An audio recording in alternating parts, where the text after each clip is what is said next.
दंडक श्रावकाचार्य में कहते हैं, उपसर्गे दुर्भिक्षे जर्सी रुजायाम चलित प्रतिकारे धर्माय तनु विमोचन माहू सल्लेखना माल्या।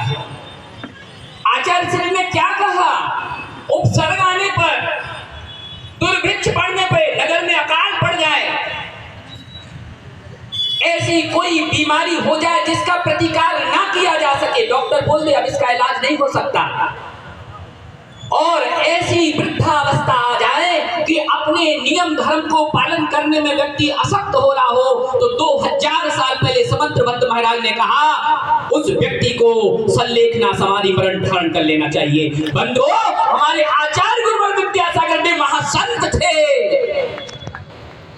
जिनने समंत्रभद्र को जिया है। हम यहाँ पे अपनी अपनी बात करेंगे, सब आएंगे अपना अपना बोलेंगे, लेकिन उन गुरुवर को देखो, उनने महावीर की वाणी को जिया है। महावीर ने कहा था अपने उपदेशों में कि तब तक समाधि मत लेना जब तक जंघावल हो।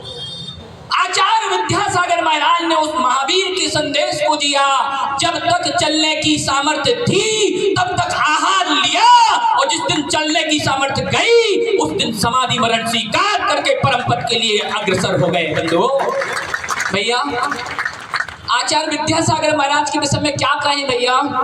वे ऐसे महान चलते फिरते संत थे। एक बार जब भोपाल शास्त्री परिषद का शिविर लगा, कुंडलपुर जाने का मौका मिला, तो आचार्य श्री के पास मुनिश्री एक चिट भेजी मैंने।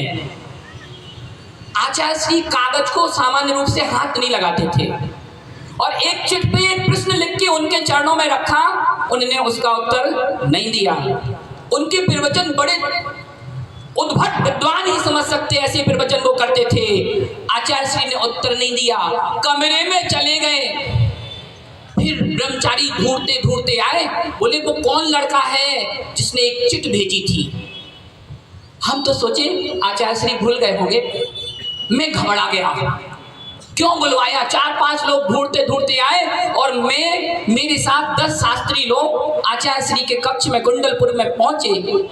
गेट के बाहर टेबल लगा दी गई, कोई अंदर नहीं आ सकता था। हम लोग बैठ गए, आचार्य श्री के चरणों में बैठे थे। वो अपना स्वाध्याय कर रहे थे, बोले नहीं हमसे। जब उनका स्वाध्याय हो गया, ये उनकी विशेषता है, चाहे नेता आए, चाहे प्रधानमंत्री आए, चाहे राष्ट्रपति आए। आज से 2-4 साल पहले की बात देखो, जब ललितपुर में पूरा संघ विराजमान था, पहले नंबर पे उनने समय सागर जी को निर्यापक बनाया, योग सागर जी को निर्यापक बनाया, संभव सागर, सुधा सागर 10 निर्यापक बनाए। सब लोग ने सोचा आचार्य श्री समाधि लेने वाले हैं।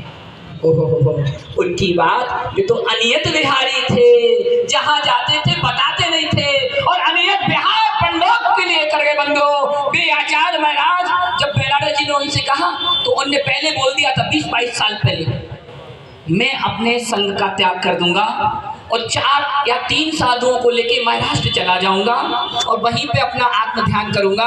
बंधु, ध्यान रखना, उन्होंने वही किया। 500 के लगभग उनके शिष्य और हजारों की संख्या में उनके ब्रह्मचारी भाई बहनें सबको छोड़ करके 3 साधुओं को लेके, 4 साधुओं को लेके अंतरिक्ष पारसनाथ में पिछला चातुर्मास किया, और वहां से विहार करके डोंगरगढ़ में आखिरी चातुर्मास किया। वे आचार्य विद्यासागर महाराज, एक संस्मरण सुना के मैं आपको विराम दूंगा। धर्म सागर महाराज हुए हैं। धर्म सागर वे महान आचार्य थे संसार के कि जब उनकी समाधि वरण होने के पूर्व जब उन्हें आचार्य पद दिया, तो शिव सागर महाराज, आचार्य विद्यासागर महाराज के परंपरा गुरु, जब शिव सागर महाराज की महावीर जी में समाधि हुई, तो सब लोग संघ के सबसे बड़े महाराज के पास पहुंच गए।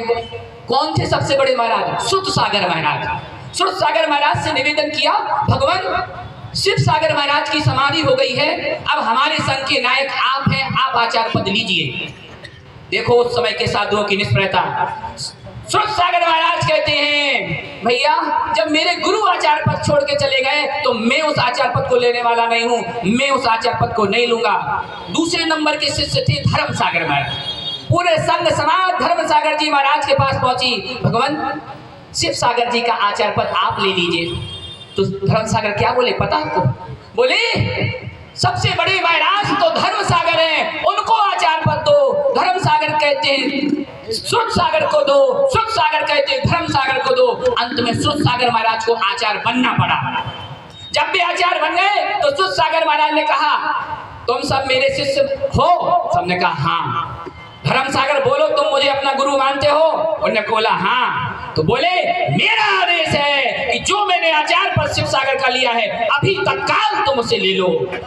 ऐसे होते थे हमारे संत। और धर्म सागर को मजबूरी में आदेश मान के तुरंत आचार्य पद लेना पड़ा। ऐसी निष्प्रय परंपरा के जनक आचार्य विद्यासागर महाराज है। बंधु भैया, आपके घर में बच्चे हैं, सबके घर में पुत्र पुत्रियां हैं, और सब अपने पुत्र पुत्रियां जब बड़े हो जाते हैं अपना अपना बिजनेस धंधा करने लगते हैं। जब पिता जाने लगता है ना तो पिता बच्चे के अंदर क्या टीस रहती बताओ?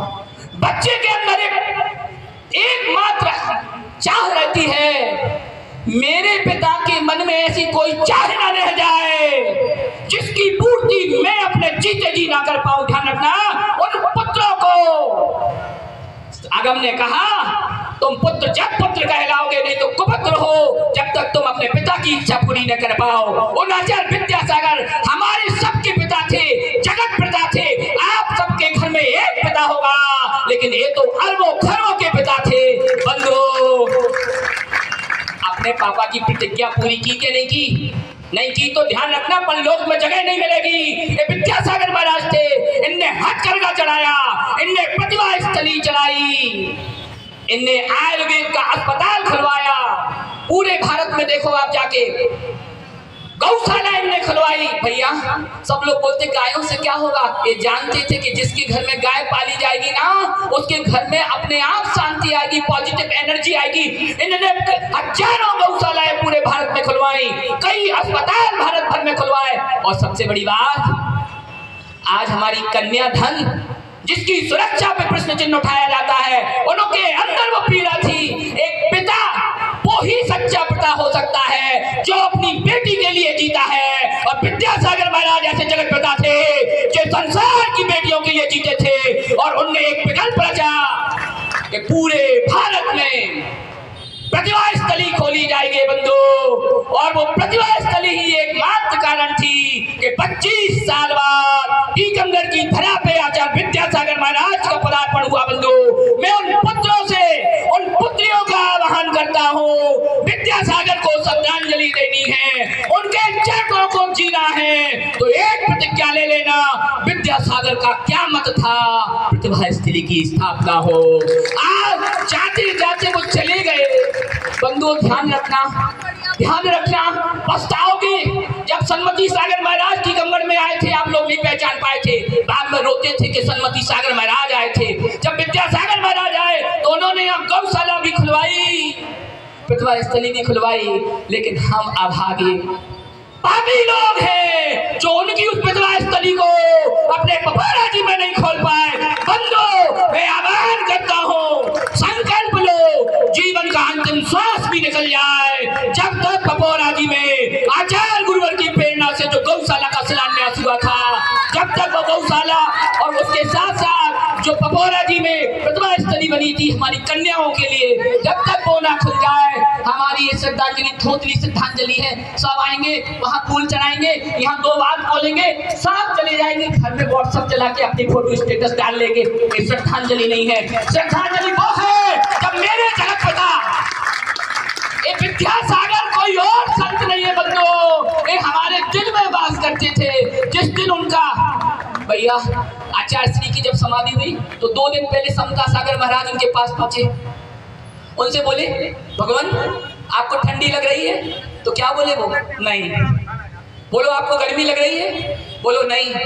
बोले आचार्य श्री आपको कोई तकलीफ है? तो आचार्य श्री हाथ उठा के कहते हैं भैया कोई तकलीफ नहीं है। वे आचार्य श्री ने अंतिम दर्शन दिए, पब्लिक के सामने आके सबको सिर झुका के नमस्कार करके क्षमा याचना की। ऐसे हमारे जगत पिता की श्रद्धांजलि सभा में आज संकल्प लेके जाए कि हम उनके सपनों को पूरा करेंगे, नहीं तो हम पुत्र नहीं कुपुत्र की संज्ञा को प्राप्त करेंगे। जय बोले संत शिरोमणि आचार्य गुरुवर विद्यासागर महाराज की जय।